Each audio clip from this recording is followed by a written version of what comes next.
అందరికీ నమస్కారం అండి. ఇక్కడ విచ్చేసిన మీడియా మిత్రులందరికీ, పాత్రికేయులకి అందరికీ, అలానే స్టేజ్ మీద ఉన్న నందమూరి బాలకృష్ణ గారికి థ్యాంక్ యూ సో మచ్ బాబు. ఫస్ట్ వాల్తెరి వేరే జరుగుతున్నప్పుడు వంశీ గారు నా దగ్గరికి వచ్చి డైరెక్ట్గా అడిగిన ఒకటి మాట, నీ సినిమా రిజల్ట్తో నాకు సంబంధం లేదు, నేను బాలయ్యబాబు గారితో సినిమా చేయాలి అని స్టార్ట్ చేశారు. అక్కడి నుంచి ఎప్పుడు కలిసినా బాలయ్యబాబు గారి గురించి మాట్లాడుకుంటూ ఉండేవాళ్ళం. సినిమా రిలీజ్ అయిపోయింది, తర్వాత మళ్ళీ బాలకృష్ణ గారితో ఓ రోజు మీటింగ్ అని చెప్పారు వంశీ. సరే ప్రిపేర్ అయ్యా. నాకు అంతకుముందు ఫస్ట్ టైం నేను బాలకృష్ణ గారిని కలిసింది ఒక 4-5 years బ్యాక్ ఎక్కడో పూరి జగన్నాథ్ గారి ఆఫీస్లో ఒక న్యూ ఇయర్కి Jan 1st రోజు పూరి గారు కాల్ చేసి, బాబీ నువ్వు అర్జెంటుగా నీకు ఒక ఎక్స్ట్రాడినరీ పర్సన్ని పరిచయం చేయాలి అన్నారు. పేరు చెప్పలా. నేను చాలా ఉత్సాహంగా కార్ వేసుకొని వెళ్ళిపోయాను. న్యూ ఇయర్ రోజు పైకి వెళ్ళేసరికి సడన్గా ఒక వ్యక్తి చాలా సింపుల్గా కూర్చొని చాలా నార్మల్గా క్యాజువల్గా మాట్లాడుతూ అందరినీ నవ్విస్తున్నారు. అక్కడ చూస్తే బాలయ్యబాబు గారు. నాకు గుండెల్లో డంగ్ డంగ్ డంగ్ డంగ్ అని వెళ్ళి కూర్చున్నాను. చాలా కూల్గా మాట్లాడారు. ఆయన సెన్స్ ఆఫ్ హ్యూమర్ ఆ రోజు ఫస్ట్ టైం నేను చూశాను. మనం చాలా ఇంటుంటాం బాలయ్యబాబు గారి కోపం, బాలయ్యబాబు గారు సీరియస్గా ఉంటారు, అది ఇదని. ఇవన్నీ అన్స్టాపుల్ బిఫోర్. తర్వాత అన్స్టాపుల్ స్టార్ట్ అయిన తర్వాత దానికి ముందుగా తేజు గారికి థ్యాంక్ యూ. బాలయ్యబాబు గారిని దగ్గరగా చూసినోళ్ళకే తెలుస్తుంది ఒరిజినల్ బాలయ్యబాబు గారు ఎంత కూల్గా, ఎంత ఎంత సెన్సిబుల్గా ఉంటారు, ఎంత జాయ్ఫుల్గా ఉంటారు, ఎంత ఫ్రీడమ్ ఇస్తారు అనేది. అది అయిన తర్వాత మళ్ళీ వంశీ గారితో పాటు నేను ఓ రోజు ఫైనల్గా ఒక మంచి రోజున బాలయ్యబాబు గారిని కలిసినప్పుడు మాట్లాడుకుంటూ ఆయన ఫస్ట్ నాకు 3 options ఇచ్చారు. నేను సార్ అని పిలుస్తుంటే, బాబీ నువ్వు 3 options ఇస్తానమ్మా, 3 ఒకటి చూస్ చేసుకో అన్నారు. ఏంటి బాబు? ఏంటి సార్ అన్న. Call me bro, Bala and one more thing, Bala bro. Okay 2, Bala bro, ఈ 2 ఒకటి సెలెక్ట్ చేసుకో అంటే నేను బాలా బ్రో బాబు 3 ఒకటి సెలెక్ట్ చేసుకో అన్నారు. నేను వెంట బాబు అన్న, బ్రో అనలేను, బాలా అనలేను. సో అక్కడి నుంచి స్టార్ట్ అయింది బాలయ్యబాబు గారితో. సో ఆ రోజు కథ గురించి తక్కువ మాట్లాడుకున్నాం. ఫస్ట్ ఏం చేశారంటే ఆయన నన్ను చాలా కూల్గా నేను ఇలా ఉండబోతున్నాను త్రూఅవుట్ సినిమాకి అనేది అర్థమయ్యేలాగా నా ముందు ఆయన ఉన్నారు. చాలా గ్రౌండెడ్, చాలా కూల్గా. అసలు బాలకృష్ణ గారు ఆల్మోస్ట్ 2 hours కూర్చుంటే ఇంత కూల్గా ఉంటారా అని ఒక పాజిటివ్ ఎనర్జీ. నిజంగానే ఆరా అని మాట్లాడుతుంటాం కదా, మనం ఆరాని చాలా రేర్గా చూస్తుంటాం, టెంపుల్స్లో ఉంటుంది. నేను ఆ రోజు విట్నెస్ చేశాను ఒక ఆరాని. ఆయన మాట్లాడుతుంటే, ఆయన ముందు కూర్చున్నప్పుడు తెలియకుండానే ఒక వైబు.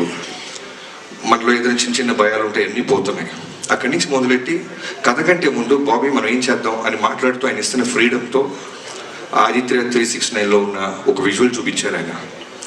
సో మేము ఆల్రెడీ ఒక ఐడియా అనుకుంటున్నాం, ట్రావెల్ అవుతున్నాం. ఈ క్యారెక్టర్ ఆయన ఇప్పుడు మాట్లాడేది ఏంటంటే, నన్ను, నా కోసం, నాన్నగారి తర్వాత నా కోసం వస్తున్న అభిమానుల కోసం నేను ఏదైనా కష్టపడతాను బాబీ. సో వాళ్ళు ఏం కోరుకుంటారు, సో వాళ్ళకి ఏదైనా ఇవ్వాలి అంటూ ఆ క్యారెక్టర్ గురించి చెప్పారు ఆయన. సో వెంటనే నేను ఆ టీంతో కూర్చొని వెళ్తున్న కథలో నుంచి మెల్లగా ఆ క్యారెక్టర్ని, ఆ లుక్లో ఉన్న క్యారెక్టర్ని ఇప్పుడున్న ప్రజెంట్ జనరేషన్కి దానికంటే నెక్స్ట్ బెస్ట్ ఇవ్వాలని కూర్చొని వర్క్ స్టార్ట్ చేశాం. నాకు తెలిసి కథ విషయంలో నేను ఎప్పుడు వినలేదు. బాలకృష్ణ గారితో కొన్ని ఫ్యూ మీటింగ్సే. కథ లాక్ అయిన తర్వాత మళ్ళీ ఏ రోజు ఎక్కడైనా 1-2 ఒక మ్యాక్సిమం చాలా రేర్గా అడుగుతుంటారు ఆయన. అది కూడా ఎలా అడుగుతారంటే, బాబీ గారు ఇది ఓకేనమ్మా, ఇది ఓకే చూసుకో ఒకసారి, ఇది ఇలా కూడా చూడొచ్చా, ఇది ఇలా కూడా చెప్పచ్చా అంటే దాంట్లో ఏదో ఉన్నట్టు. సో వెంటనే టీంతో బౌన్స్ బ్యాక్ వెళ్ళి వర్క్ చేయటం మొదలెట్టండి. అలా చాలామంది బాలయ్యబాబు గారికి ఫ్యాన్స్ ఉంటారు, డైహార్డ్ ఫ్యాన్స్ అంటారు.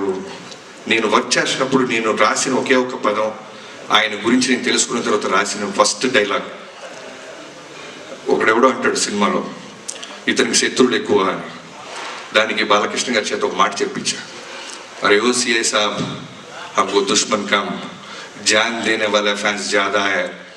సో అది నిజంగా బాలయ్యబాబు గారితో పనిచేస్తే ఫ్యాన్ అవటం కాదు, లవ్లో పడిపోయి అడ్మైరర్ అయిపోయి మనం ఫాలోవర్ అయిపోతాం.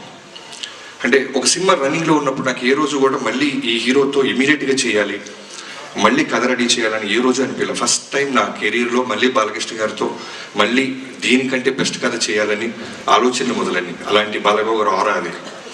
ఎంత ఫ్రీడమ్ ఇస్తారంటే ఇవాళ రోజున డాకు మహారాజ్ గురించి అందరు పొగుడుతున్నా, విజువల్స్ బాగున్నాయి, యాక్షన్ బాగుంది, అన్నీ బాగున్నాయి అంటున్నాను. దానికి కారణం ఆయన ఇచ్చిన ఫ్రీడమ్. ఎంత అట్మాస్ఫియర్ ఇప్పిస్తారంటే డైరెక్టర్గా, అది నాకు ఆనందం కన్నా విపరీతమైన బాధ్యతని బరువును పెంచేసింది.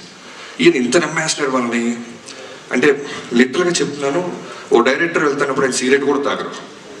అంటే ఆయనకున్న స్టార్డమ్కి, ఆయనకున్న ఆరాకి, ఆయనకున్న ఫిల్మోగ్రఫీకి. నాకు 6వ సినిమా నేను దాక్కుని వెళ్ళాల్సి వచ్చేది. ఆయన నన్ను చూసి సిగరెట్ పడేస్తారు, వెంటనే లెగ్స్ మాట్లాడతారు, డైరెక్టర్ గారు వస్తారు, సైలెంట్గా ఉండండి అంటారు. ఇలాంటి ఒక సూపర్ స్టార్డమ్ ఉన్న హీరో ఎందుకు గాడ్ ఆఫ్ మాసెస్ అయ్యారు, ఇవన్నీ నేను దృష్టిలో పెట్టుకొని ఏదో ఒక విధంగా ఇంత ఫ్రీడమ్ ఇస్తున్నారే, ఇంత గాడ్ ఆఫ్ మాసెస్ హీరో నా చేతిలో ఉన్నారు కదా, మనం బెస్ట్ ఇవ్వాలి అని ఇప్పటిదాకా నేను గర్వంగా చెప్తున్నాను. ఇంకా వర్క్ చేస్తూనే ఉన్నాను, చేస్తాను కూడా. ఈ సినిమా జాన్ 12న ఒక టీం అందరం కలిసి, ఇది నా ఒక్కడి కృషి కాదు, హానెస్ట్గా చెప్తున్నాను, ఒక సైన్యంతో. ఇంకో డైలాగ్ కూడా ఉంటుంది, ఎవడో అంటాడు ఆయన వెనకాల ఒక ముఠా ఉంది అనేదో, అంటే ముఠా కాదు సైన్యం అంటారు. సో అలాంటి ఒక సైన్యం స్టార్ట్ చేస్తే డిఓపి విజయ్ కార్తిక్ కన్నన్ గారు. నేను జైలర్కి ముందే ఒకసారి ఇప్పుడు మాట్లాడాము, నేను వంశీ గారు. అంటే ఏమైపోయిందంటే వంశీ గారు తను కూడా అంతే, చాలా చాలా అంటే బాలకృష్ణ గారికి బెస్ట్ ఇవ్వాలి బాబీ అనేది మనోడు ఎప్పుడు తెలిసిన. సో విజయ్ కార్తిక్ కన్నన్ గారి గురించి అడగంగానే వెంటనే టచ్లోకి వెళ్ళి ఆయన పిలిపించి కథ చెప్పడం జరిగింది. సో విజయ్ గారిని ప్రాజెక్ట్లో తీసుకురావడానికి ఫస్ట్ నేను థ్యాంక్స్ చెప్పాల్సింది వంశీ గారితో పాటు ఈక్వల్గా తేజు గారికి. సో నేను తేజు గారికి చెప్పి ఫిల్మోగ్రఫీ అంతా పంపించి, నేను వంశీ గారు ఇలా అనుకుంటున్నాం, ఒక కలర్ ప్యాలెట్ మారుద్దాం, నాన్నగారిని అందంగా చూపించాలి. నా స్వార్థం ఏంటంటే బాలకృష్ణ గారిని ది బెస్ట్ లుక్ ఇచ్చాడు బాబీ అనిపించాలి తేజు గారు అంటే. వెంటనే నాన్నగారితో మాట్లాడి విజయ్ గారి ఫిల్మోగ్రఫీ చూపించగానే ఇమీడియట్గానే యాక్సెప్ట్ చేశారు. సో జనరల్గా ఒక సినిమా అయిపోతుంటే మనం చాలా పనులు అయిపోయినట్టు ఉంటుంది, కానీ ఈ సినిమాకి చాలా ఎమోషన్గా ఉంది. ఒక బెస్ట్ డిఓపితో పనిచేశాను, ఒక బ్రదర్ అనాలా, తమ్ముడు అనాలా, అన్న అనాలా. అంటే ఒకసారి ఇప్పుడు నాకు ఎక్కడో ఒక సేయింగ్ విన్నా, ఒక సినిమా డెలివరీ చేయాలంటే 24 క్రాఫ్ట్స్ ఒక డైరెక్టర్ ఉన్న విజన్ని వాళ్ళు కూడా అలానే చెడగొట్టకుండా ఇమాజిన్ చేయాలి. బెటర్ చేయకపోతే పర్వాలేదు కానీ చెడగొట్టకూడదు. సో విజయ్ గారితో మొదలెట్టి నేను కథ అనుకున్నది ప్రతిరోజు, అంటే షూటింగ్కి జనరల్గా వచ్చే డిఓపిస్ని చూస్తాం, కానీ రైటింగ్ కూడా వచ్చేవాడు విజయ్ గారు. నాతో పాటు కూర్చుండేవాళ్ళు, నాతో పాటు వాదించేవాళ్ళు, ఎన్నో మాట్లాడుకునేవాళ్ళం, చాలా గుడ్ సోల్. సో ఇప్పటిదాకా నా కెరీర్ లేని బెస్ట్ ఎందుకు వచ్చిందంటే, నా కథని ఫస్ట్ టైం ఆయన ఐస్తో చూశాడు. బాబీ గారు ఏంట్రా గొడవ పడుతున్నాడు, ఇదా వీడికి కావాల్సిందే అని. First day I still remember Balayya Babu గారి మీద ఒక షాట్ పెట్టాం మనం వెంకట్ మాస్టర్ నేతృత్వంలో. ఆ రోజు అనుకున్నా I took a biggest nice decision. Thank you so much bro, I love you so much. ఈ డాకు మహారాజ్ అనేది నీ కెరీర్స్ బెస్ట్, నా careers best. And Venkatanna Balakrishna గారితో ఆల్రెడీ 2-3 సినిమాలు చేసావు. సో చెప్పాను కదా ఈ బెస్ట్ ఇవ్వాలి అని, వాళ్ళని కూడా రైటింగ్ టేబుల్ మీదకి పిలిచేవాడు. సో తను కూడా మాతో పాటే కూర్చొని మిగతా సినిమాలు చాలా సినిమాలు క్యాన్సిల్ చేశారు బాబు మన సినిమా కోసం. తను డేట్స్ ఎగ్గొట్టి బాలకృష్ణ గారికి బెస్ట్ ఇవ్వాలని ఎన్నో సిట్టింగ్స్కి వచ్చి నీ బెస్ట్ ఇచ్చావన్నా. సో ఇంటర్వెల్, ఇంట్రడక్షన్, సెకండ్ హాఫ్లో శాండ్ స్టాప్, ఊచకోత థియేటర్లో అరాచకం, ఇవన్నీ చిన్న పదాలు చూసి ఫీల్ అయ్యి ఇప్పటికీ ఒక 200 సార్లు చూస్తుంటాం. మా అందరికి అదే వైబ్రేషన్ వస్తుంటే డెఫినెట్లీ తెలుగు ప్రేక్షకుల గురించి నాకు తెలుసు, నిజాయితీగా వర్క్ చేస్తే వాళ్ళు ఇచ్చే ఆదరణ, రెస్పెక్ట్. అలానే తమనన్నా పిలిపాను అలా, నువ్వు అక్కడికి వెళ్ళాలన్నా, నీకు వర్క్ ఉందన్నా. చెక్ అన్న అన్న ఇక్కడ మైక్ ప్రెస్ వాళ్ళు ఉన్నారు కూడా. ఆయనకైనా చిన్నవాడిని గురు లైఫ్లో పెద్ద మాటలు లైఫ్లో ఉన్నా. నాకంటే తర్వాత పుట్టేవాళ్ళు. అవును డెఫినెట్గా. ఓకే, తర్వాత మీ మదర్తో మాట్లాడతాను. Thank you please. So already Balayya Babu గారిది, తమన్ గారిది కాంబినేషన్ తెలుసు. సో ఈ సినిమాకి ఏంటంటే మోర్ దెన్ సాంగ్స్, అంటే ఈక్వల్గా సాంగ్స్తో పాటు నాకు కావాల్సింది విపరీతమైన బ్యాక్గ్రౌండ్ స్కోర్. బాలయ్య బాబు గారి మీద మేము తీసిన విజువల్స్ అయి ఉండొచ్చు, మేము ఖర్చు పెట్టిన లొకేషన్ సెట్స్ అయి ఉండొచ్చు, సాలిడ్ ఒక ఇంగ్లీష్ బీజిఎమ్స్ ఏదో ఉండాలి. ఎక్కడో తమిళ సినిమాలు చూసి మనం వాళ్ళ రెఫరెన్స్లు మనం వింటున్నామే, మనవి కూడా రెఫరెన్స్లు అవ్వాలి కదా, మన సినిమా ఎందుకు అవ్వకూడదని తమన్ గారిని కలిసాం. సో తమన్ గారు నిజంగా చెప్తున్నారు, ఇందాక నేను బాలబాబు గారు అదే మాట్లాడుకుంటున్నాం, స్పీకర్ అంత పెద్ద స్పీకర్ నేల మీద పడింది. సో థియేటర్లో జాగ్రత్త, స్పీకర్ల కింద కూర్చున్నోళ్ళు జాగ్రత్త, మేమైతే బాధ్యతలం కాదు. అంత బెస్ట్ ఇచ్చామన్నా. అండ్ యుగేంద్ర గారు అదే చెప్తున్నా కదా, ఒక సైన్యంగా మన బాలబాబు గారు అందంగా చూపించాలి, బెస్ట్ ఇవ్వాలని వెళ్తున్న నాతో పాటు వచ్చిన సైన్యంలో యుగేంద్ర గారు ది బెస్ట్ వర్క్ ఇచ్చారు. శాండ్ స్టామ్ అది క్రియేట్ చేయటం, ఒక జనరల్గా యానిమల్స్ జోలికి, ఫైర్ జోలికి, వాటర్ జోలికి వెళ్ళకూడదు సినిమాలో. చాలా కష్టమైన క్రాఫ్ట్స్ అవి, ఎగ్జాక్ట్గా మనం అచీవ్ చేయలేకపోతే ఇప్పుడు వస్తున్న సోషల్ మీడియా చూస్తున్నాం, ఖాళీగా ఉన్న వాళ్ళందరూ దాని మీద పడిపోతారు.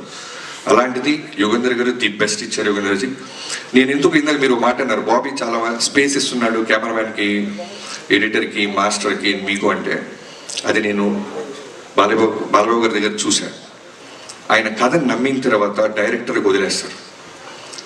అంటే అలా వచ్చి కూర్చొని పొద్దున్నే 7 6 వచ్చి కూర్చొని ఎండైనా, వానైనా, వర్షమైనా, తుఫానైనా, ఏమైనా సరే, ఇందాక చాలా మంచి రిఫరెన్స్ చెప్పా బ్రో, ఫైర్లో చేసాం, స్పార్క్స్ పడుతున్నా కళ్ళార్పరం, శాండ్ స్టామ్ విపరీతమైన చుట్టూ ప్రొఫైలర్స్ పెట్టి గుర్రం నుంచి బాలబాబు గారిని తీసుకొస్తుంటే కన్నార్పరం, వర్షం పడుతున్నా అలానే ఎంత ఇంటెన్స్గా ఉంటారంటే చేసి మళ్ళీ దగ్గరికి వచ్చి మీకు ఓకేనా. తర్వాత చాలా గుడ్ క్వాలిటీ ఏంటంటే బాలబాబు గారికి డ్రామాలు ఇష్టం ఉండవు, ఓవర్ యాక్ట్ చేయకూడదు ఎవడు. అది నేను 3-4 డేస్లో అర్థమైపోయింది. మనం వెళ్ళిపోయి బాబు బాబు అంటే అని నచ్చదు. అలానే ఫ్యాన్స్ ఎవరైనా వచ్చి కాళ్ళ మీద పడుతుంటే నచ్చదు. మీరు మీ పనులు చేసుకోండి, మా పనులు మేము చేసుకుంటాం. అంతగా ఫ్యాన్స్ని ప్రేమిస్తారు ఆయన. అవుట్డోర్స్కి ఫ్యాన్స్ వస్తే తిడతారు, ఎందుకు ఇంత దూరం వచ్చారు, మీకు పనులు ఉన్నాయి కదా, జాగ్రత్తగా వెళ్ళండి దారిలో అని. సో మిగతా నా రైటింగ్ టీం, బాబాయ్ మోహన్ కృష్ణ గారు, మీరు మీకు తర్వాత చెప్తాం, మీరు బాలకృష్ణ గారితో మీరు వేసిన జోకులన్నీ చాలా ఉన్నాయి, రికార్డ్ చేసాం, అన్ని తర్వాత ప్లే చేస్తాం. సో మోహన్ కృష్ణ గారు నాది ఆల్మోస్ట్ నా 2003 నుంచి నా జర్నీ, ఒక రక్త సంబంధం లేకపోయినా బాబాయ్ అని పిలవటం మొదలెట్టాను. నాతో పాటు నిరంతరం నాతో పాటే ఉంటాడు ఆయన. ఆయన కొడుకు ఎదుగుతుంటే ఎంత ఆనందపడతాడో నాలో ఆయన కొడుకుని చూసుకుంటాడు. అలానే చక్రి నా ఫ్రెండ్, నాతో పాటు త్రూఅవుట్ సినిమాలో ఉన్నాడు, ఫ్యామిలీకి నాలాగే దూరంగా ఉన్నాడు, ఎన్నో ఎఫర్ట్స్ పెట్టాడు. బాలబాబు గారి బెస్ట్ ఇవ్వాలి, బాలబాబు గారి బెస్ట్ ఇవ్వాలి, మా బాబాకి బెస్ట్ ఆపర్చునిటీ వచ్చింది అని. And Vineeth, thank you so much. Teasers, promos, posters అన్నీ ఎన్నో బాధ్యతలు తీసుకొని నువ్వు టిల్ డేట్ ఎక్స్ట్రాడినరీగా మనం రిలీజ్ చేస్తున్నాం. చాలా స్పీచ్ పెద్దదైపోతుంది గైస్, నిజం చెప్తున్నా, ఈ సినిమాకి చాలా ఫంక్షన్స్ ఉంటాయి, ఇవ్వాలి చెప్తున్నాను. ఎవరైనా ఉంటే మార్క్ చేసుకో.